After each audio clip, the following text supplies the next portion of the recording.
غلام عباس صاحب سوال کرتے ہیں کہ ایک شخص روزے کی طاقت نہیں رکھتا، کیا وہ تراویح کی نماز پڑھ سکتا ہے؟ اب یہ سوال ہے، غلام عباس صاحب خانگڑھ سے پوچھتے ہیں کہ ایک بندہ روزے کی طاقت نہیں رکھتا، اس کے پاس روزے کی طاقت نہیں ہے، کیا وہی بندہ روزے کی طاقت نہ رکھتے ہوئے تراویح کی نماز پڑھ سکتا ہے یا نہیں پڑھ سکتا؟ یہ بہت اچھا سوال ہے۔ تو بعض لوگ ایسے بھی ہیں جو کمزور ہوتے ہیں، ان کے پاس طاقت نہیں کہ وہ روزہ رکھیں، لیکن تراویح کا حکم کیا ہے؟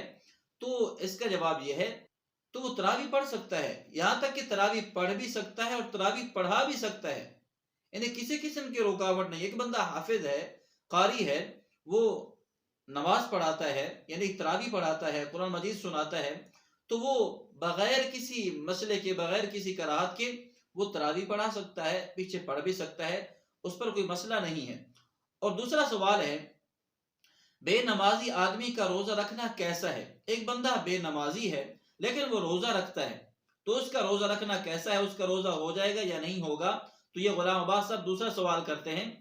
تو دیکھیے، نماز کا الگ حکم ہے، روزے کا الگ حکم ہے۔ ایک بندہ بے نمازی ہے، نماز نہیں پڑھتا، تو اس کا الگ گناہ ہے، لیکن روزے کا الگ حکم ہے۔ اگر وہ روزہ رکھے گا تو اللہ کا روزے والا حکم پورا ہو جائے گا، یعنی اس کے روزے میں کوئی خلل نہیں آئے گا، اس کا روزہ برقرار ہے، کسی قسم کا خلل نہیں آئے گا۔ باقی نماز چھوڑنے کا الگ گناہ ہے، نماز کو دوبارہ قضا کرنے کی کوشش کرے۔ اور اسی طرح ایک اور سوال ہے، روزے میں جانور کو ذبح کرنا کیسا ہے؟ ایک بندہ روزے میں ہے، اگر وہ جانور ذبح کر دے تو اس جانور کا کیا حکم ہے؟ اس بندے کے لیے جانور کا ذبح کرنا جائز ہے یا نہیں ہے؟ تو دیکھیں، جتنا بھی لوگ آج گوشت کھاتے ہیں افطاری کے ٹائم، وہ سارے روزہ دار ہی جانور ذبح کرتے ہیں، بغیر روزہ دار نہیں ہوتے۔ اکثر روزہ دار ہوتے ہیں، بغیر روزہ کے بھی ہو سکتے ہیں۔ اگر ایک بندہ جانور ذبح کرے گا تو وہ جانور بھی حلال ہے، پاک ہے، کسی قسم کا اس میں شبہ نہیں ہے، اور جو ذبح کر رہا ہے اس کے لیے بھی جائز ہے، کسی قسم کی رکاوٹ نہیں ہے۔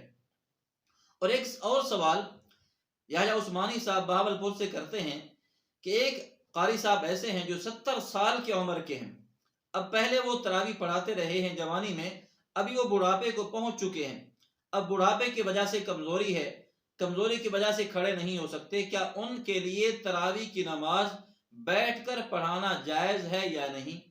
یہ بہت اہم سوال ہے۔ ایک بندہ بہت کمزور ہو چکا ہے یا بیمار ہے، لیکن وہ مستقل تراویح سناتا آ رہا ہے، اب اس کے لیے کیا حکم ہے؟ وہ تراویح بیٹھ کر پڑھائے یا خود ختم کر دے، تراویح پڑھائے ہی نہیں؟ تو اس کا جواب یہ ہے، اگر ایک بندہ ایسا ہے کہ وہ تراویح تو پڑھاتا ہے لیکن کھڑا نہیں ہو سکتا، بیٹھ کر تراویح پڑھاتا ہے، تو اس کے لیے بیٹھ کر تراویح پڑھانا جائز ہے، بشرطے کہ جو فرض نماز ہے اس کے لیے الگ ایک امام ہونا چاہیے جو کھڑے ہو کر نماز پڑھائے، فرض نماز، پھر اس کے بعد امام صاحب جو دوسرے ہیں بیٹھ کر تراویح پڑھائیں گے، تو سب کے لیے تراویح پڑھنا جائز ہے، ان کا پڑھانا بھی جائز ہے۔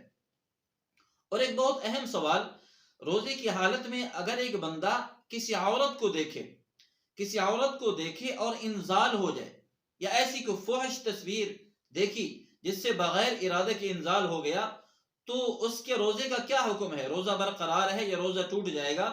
تو اس کا جواب یہ ہے، بغیر ارادی طور پر اس کا انزال ہوا ہے، منی نکلی ہے، تو اس سے اس کا روزہ فاسد نہیں ہوگا، اس کا روزہ برقرار ہے۔ یا کوئی ایسی فحش تصویر دیکھی جس سے منی نکل آئی، انزال ہو گیا بغیر ارادہ کے، ارادہ کے ساتھ کیا تو پھر وہ الگ بات ہے، بغیر ارادہ کے انزال ہو گیا تو اس کا روزہ مکمل ہے، اس کا روزہ فاسد نہیں ہوگا، کیونکہ ایسا کرنا اس کے اختیار میں نہیں ہے، یہ کسی کمزوری، جسمانی کمزوری کی وجہ سے ہے، تو لہذا اس کا روزہ برقرار ہے، روزے پر کوئی اثر نہیں پڑے گا۔